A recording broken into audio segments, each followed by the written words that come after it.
wassalatu wassalamu ala rasulillah. La haula wala quwwata illa billah. Apa kabar semuanya? Betapa nikmatnya sehat ya. Alhamdulillah, cuma sakit sedikit aja repot ya. Ya, ini pergelangan kaki kanan masih bengkak ya, dan kaki kiri masih agak sakit sama pinggang, sehingga untuk tahiyat awal tahiyat masih agak pelan-pelan. Ini sebenarnya itu sudah bisa, tapi kalau ada kursi ya sama pakai kursi. Baik, alhamdulillah, syukur Ta'ala, dan kita berbanyak sholawat untuk Rasulullah Muhammad Sallallahu Alaihi Wasallam yang telah sempurna mengajarkan Islam. Di antaranya surat Al-Fatihah yang sudah kita hafal dan sudah kita biasa baca berulang-ulang ya, sampai disebut As-Safur Matani, yaitu 7 ayat yang berulang-ulang. Dan kita ingin lebih jauh lagi membaca berkaitan dengan penjelasan setiap ayat dari surat Al-Fatihah yang sudah kita sampai pada halaman berapa kemarin?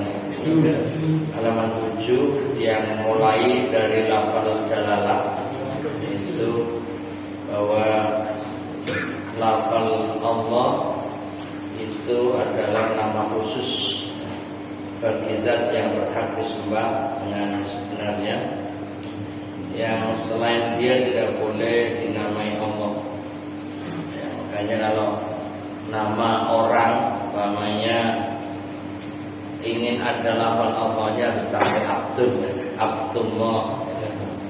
Jadi tidak boleh nama pakai Allah saja, harus ada tambahannya, karena ini nama khusus yang tidak boleh untuk yang lainnya.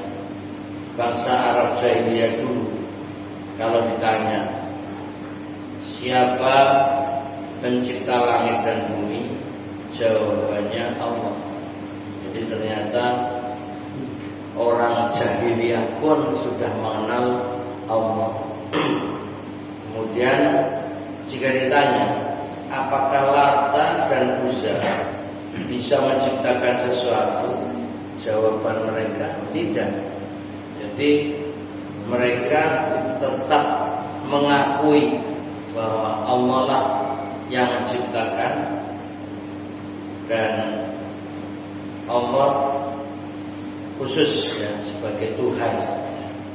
Kemudian lafal Allah itu asal usulnya dari kata al-ilahu, adalah suatu nama bagi apa saja yang disembah. Jadi al-ilahu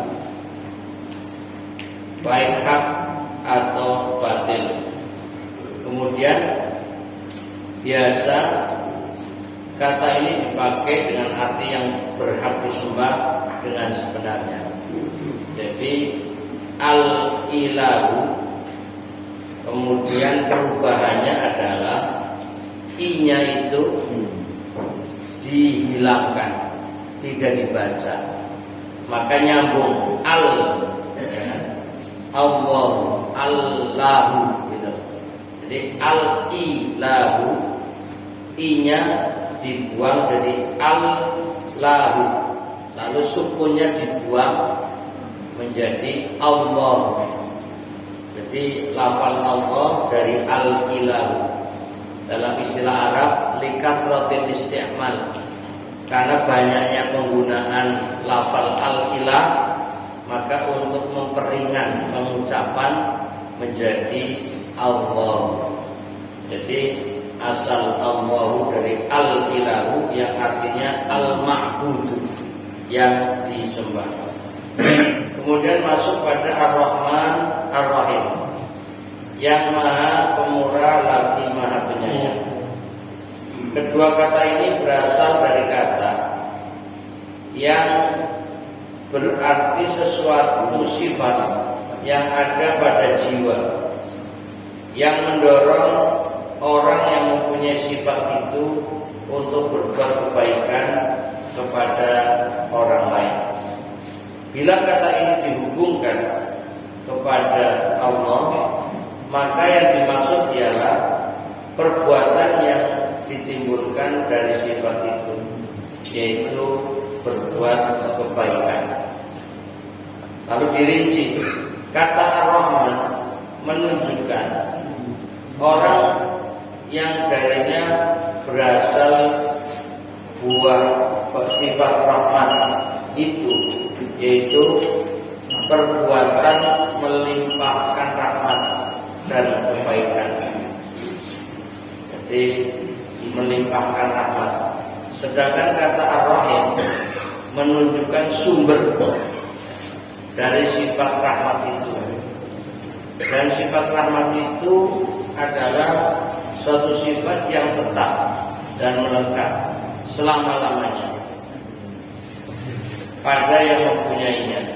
Bila Allah Subhanahu wa taala disebut Ar-Rahman, maka secara bahasa perkataan itu memberi pengertian bahwa Allah adalah pemberi rahmat yang berlimpah-limpah. Tetapi dengan menyebut Ar-Rahman itu saja belumlah dapat dipahami bahwa sifat rahmat itu tetap dan wajib baginya selama-lamanya. Bila kemudian disebutkan pada kata Ar-Rahim, barulah dimengerti bahwa Allah selamanya tetap bersifat Maha Pemurah yang pengaruhnya dapat dirasakan berupa kebaikannya yang abadi. Sifat ini adalah lain dengan sifat makhluk-makhluknya. Jadi kata Ar-Rahman maupun Ar-Rahim sebenarnya dari sumber kata yang sama, yaitu Rahimah, yang secara arti bahasa kasih sayang. Jadi baik Ar-Rahman maupun Ar-Rahim dari sumber kata Rahimah. Ya, seperti kita sering mendengar rahim itu bisa diartikan tempat yang ada di dalam kandungan wanita perempuan itu artinya tempat yang penuh kasih sayang. Kemudian silaturahim itu juga sebenarnya menyambung kasih sayang. Maka sebenarnya Ar-Rahman maupun Ar-Rahim ini adalah sifat yang di dalamnya mengandung kasih sayang. Nah, cuma di sini ingin sedikit membedakan antara Ar-Rahman dan Ar-Rahim.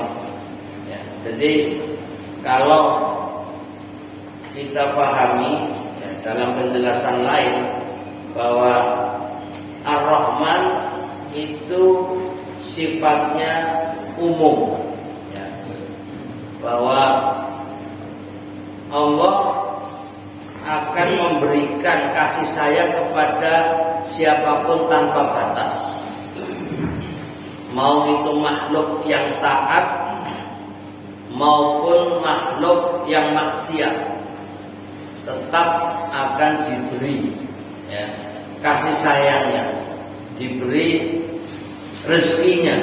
Ya, artinya Allah akan memberikan apapun. Tapi ketika dikaitkan dengan Ar-Rahim, ini nanti dikhususkan kepada makhluk-makhluknya yang taat.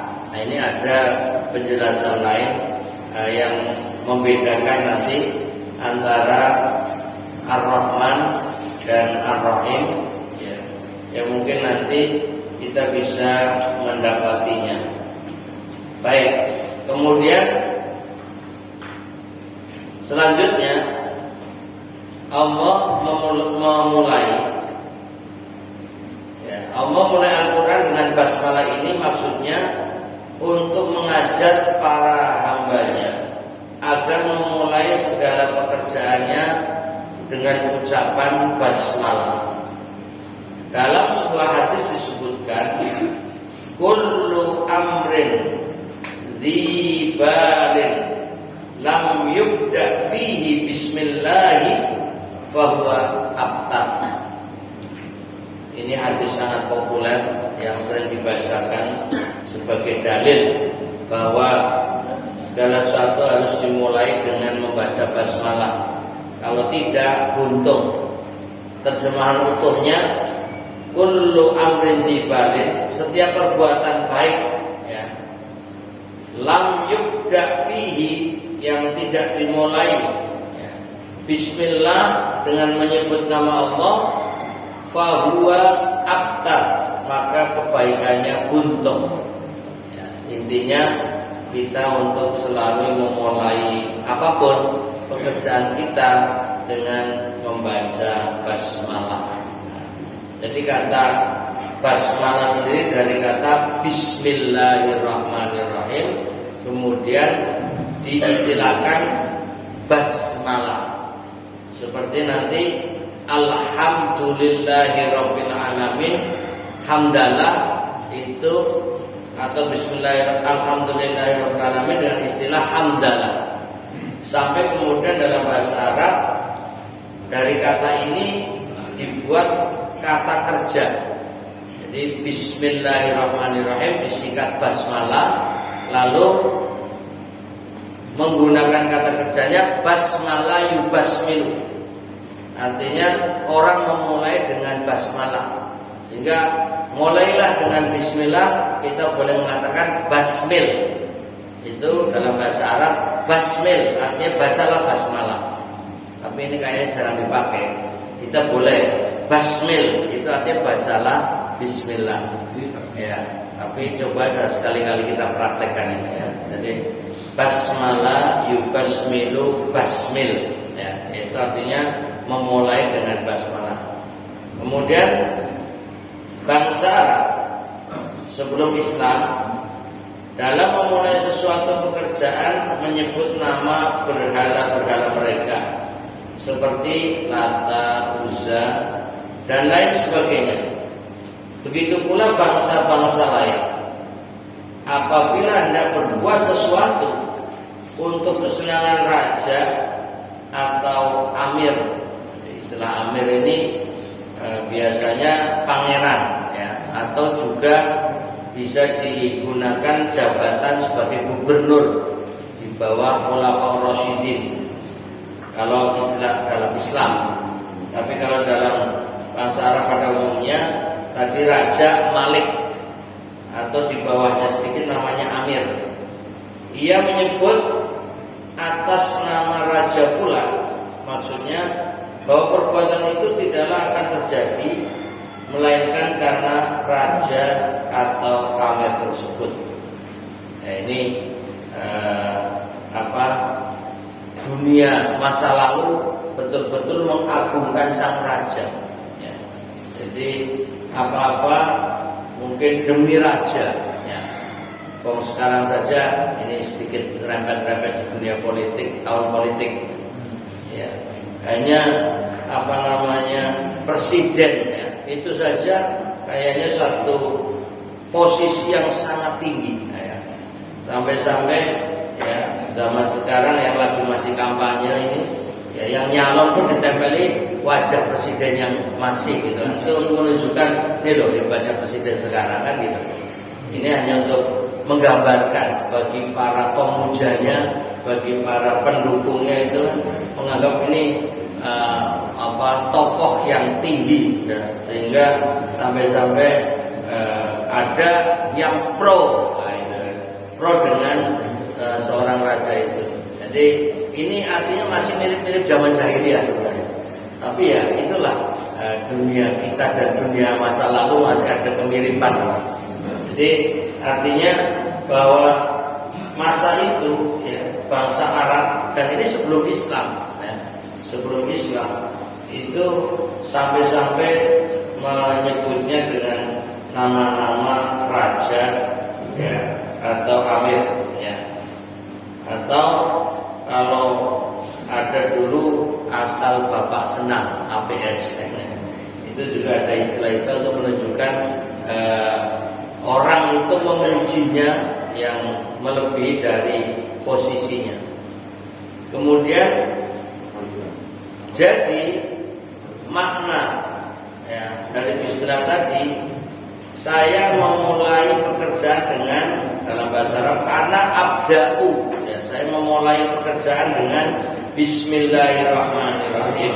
Itu tadi intinya ketika memulai suatu pekerjaan, kalau tidak dimulai dengan basmalah nanti abtar atau buntung.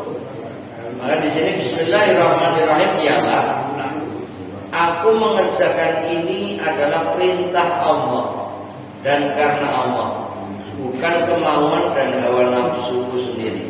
Nah, ini yang mungkin perlu mulai kita pahami bersama. Ketika baca basmalah itu bukan sekedar makna yang tertulis, ya, dengan menyebut nama Allah yang Maha Pemurah lagi Maha Penyayang, tapi ada penanaman bahwa aku mengerjakan ini adalah perintah Allah. Jadi betul-betul untuk mentauhidkan, ya, mengesahkan Allah dan karena Allah, lillah. Jadi biar apa yang kita lakukan itu mutlak lillah. Nah, ini yang mungkin sedikit ditambahkan dalam memahami arti Bismillahirrahmanirrahim. Jadi kita memulai pengajian ini dengan Bismillahirrahmanirrahim, artinya mengerjakan atas perintah Allah dan hanya karena Allah.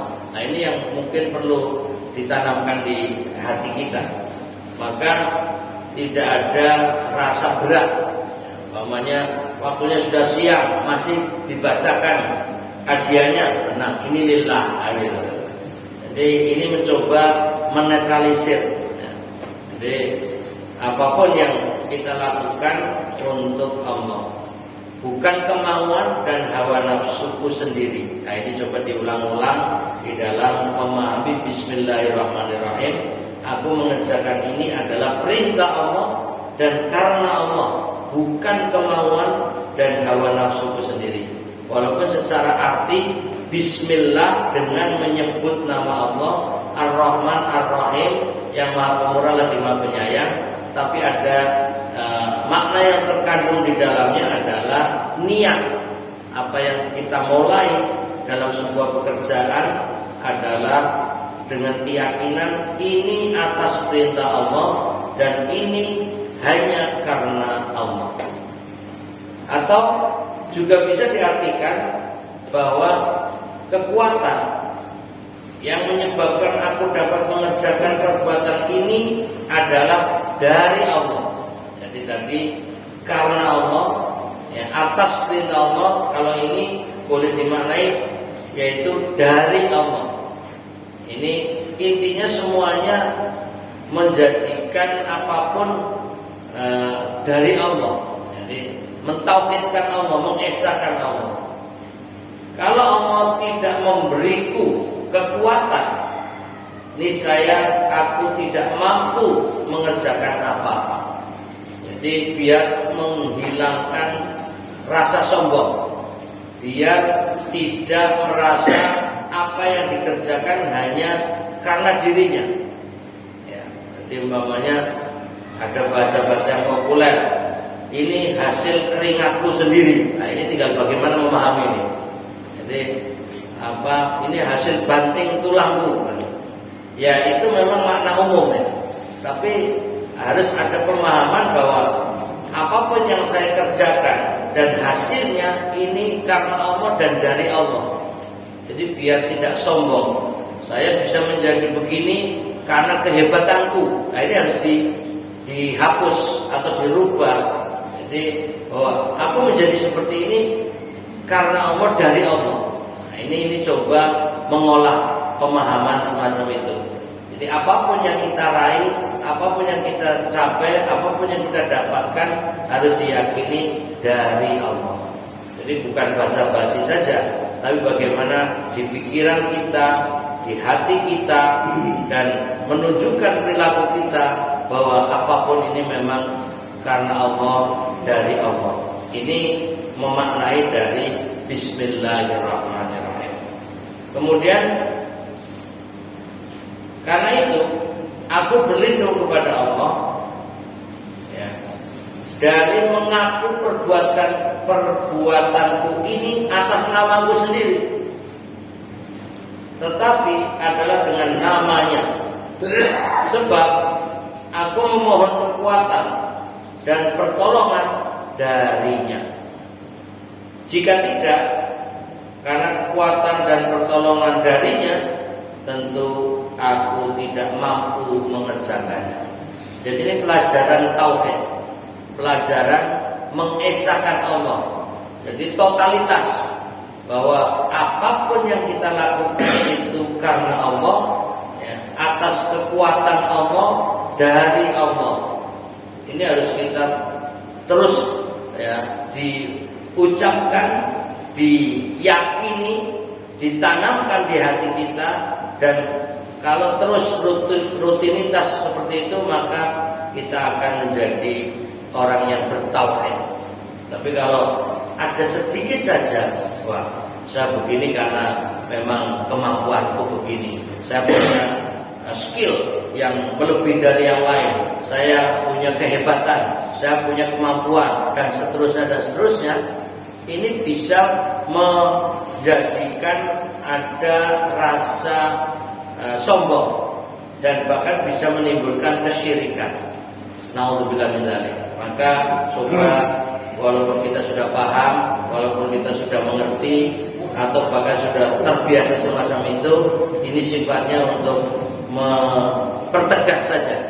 Bagi yang sudah menjadikan apapun yang kita lakukan hanya karena Allah, dari Allah, ini harus lanjutkan, kuatkan.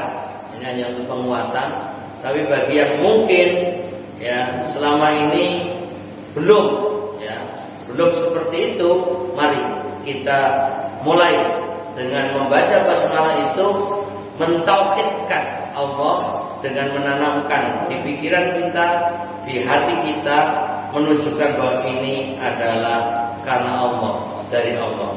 Atau bagi yang belum mengerti, atau ini baru sebuah pemahaman yang baru diterima, atau katakanlah ilmu baru bagi dirinya, mari dengan ilmu ini kita manfaatkan. Sejak sekarang kita harus menanamkan pada pikiran kita, pada hati kita, tunjukkan bahwa apapun Bismillahirrahmanirrahim yang mengandung makna ini semua kekuatan dari Allah, maka aku bisa melakukan ini, dan ini datangnya dari Allah. Sehingga dengan itu menjadi bersih hati kita, pikiran kita dari unsur sombong, dari bangga diri, apalagi dari kesyirikan. Naudzubillahi min dzalik. Nah, ini hanya baru basmalah saja kita sudah bisa mendapatkan sesuatu yang membuat kita lebih bertauhid, lebih bersih, ya, dan ikhlas dalam segala urusan.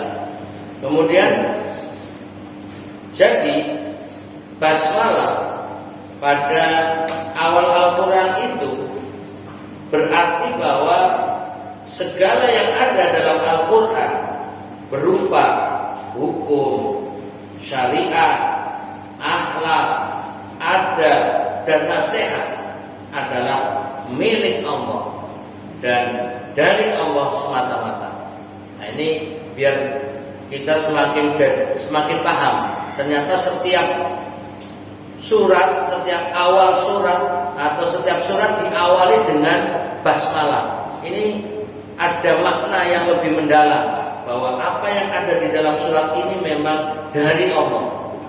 Ya, kecuali satu, surat At-Taubah, surat Al-Baqarah itu yang kemudian nanti ada pengganti basmalahnya di surat yang lain, An-Naml. Jadi intinya bahwa kita sekarang memahami kenapa setiap awal surat ada basmalahnya, biar semakin yakin, semakin kuat memahami bahwa apapun yang ada di dalam surat ini adalah datangnya dari Allah. Jadi semakin mentauhidkan, menguatkan, meyakinkan bahwa ini wahyu dari Allah, sehingga tidak ada unsur bahwa ini dari Nabi Muhammad SAW. Sekalipun ini yang kemudian menyampaikan Nabi Muhammad, tapi dibebaskan dari pikiran itu, sehingga tidak akan muncul Muhammad berkata dalam Al-Quran. Nah, ini karena tidak memahami basmalah sebagai makna ini. Pernah dengar ada orang yang mengatakan Muhammad berkata dalam Al-Quran. Ini kan sedikit aneh, nyeleneh, ya.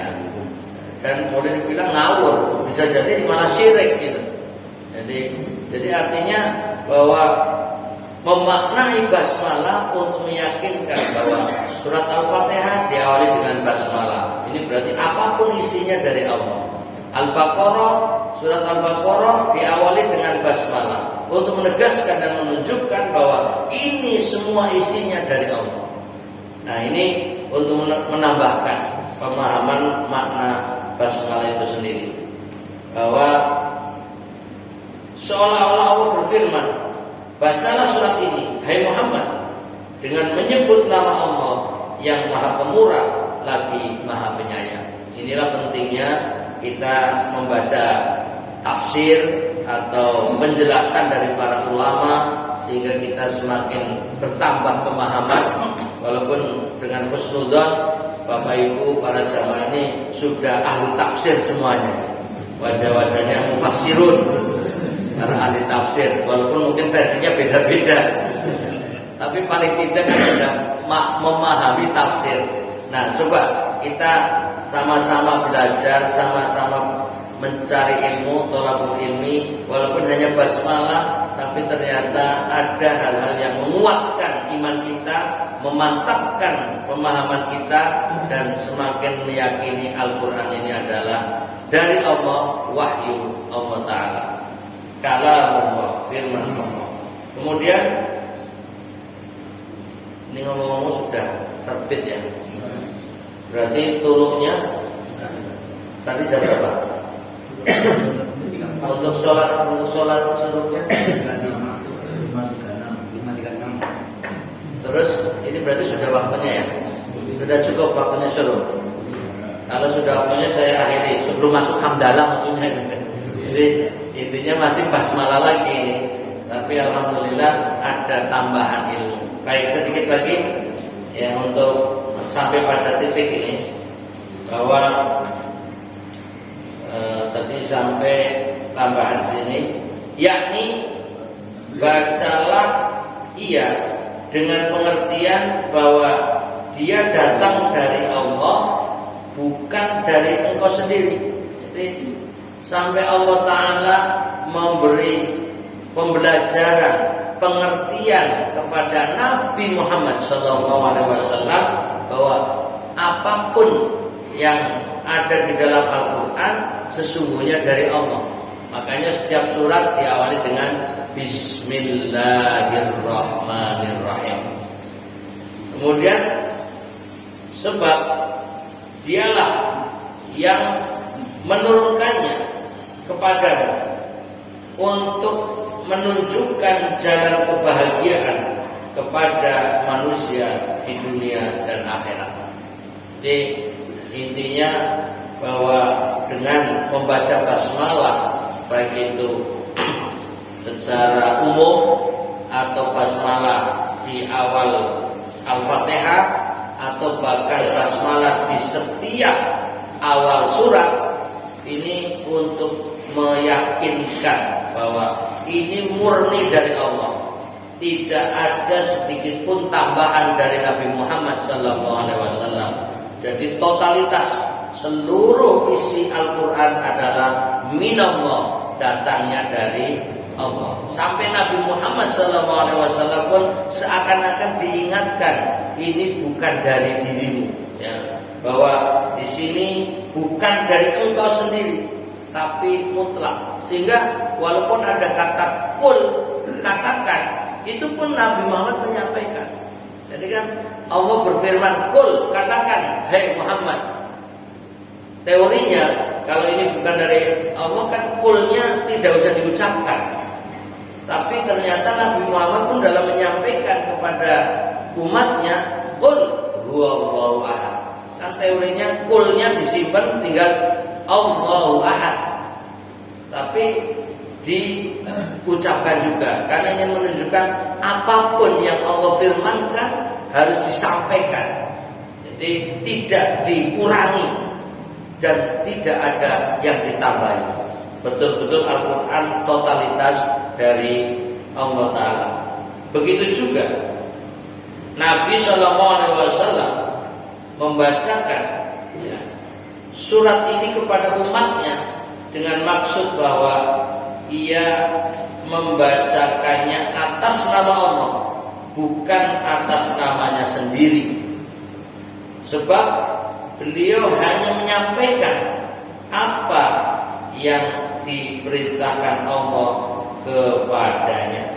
Nah, ini apa yang sudah bisa kita bacakan berkaitan dengan surat Al-Fatihah, dan mudah-mudahan apa yang kita baca walaupun baru basmalah tapi mendapatkan ilmu yang bermanfaat, semakin memahami kandungan Al-Fatihah dan terlebih khususnya basmalah. Insya Allah kita bisa melanjutkan setiap ayat ya secara bertahap, perlahan-lahan.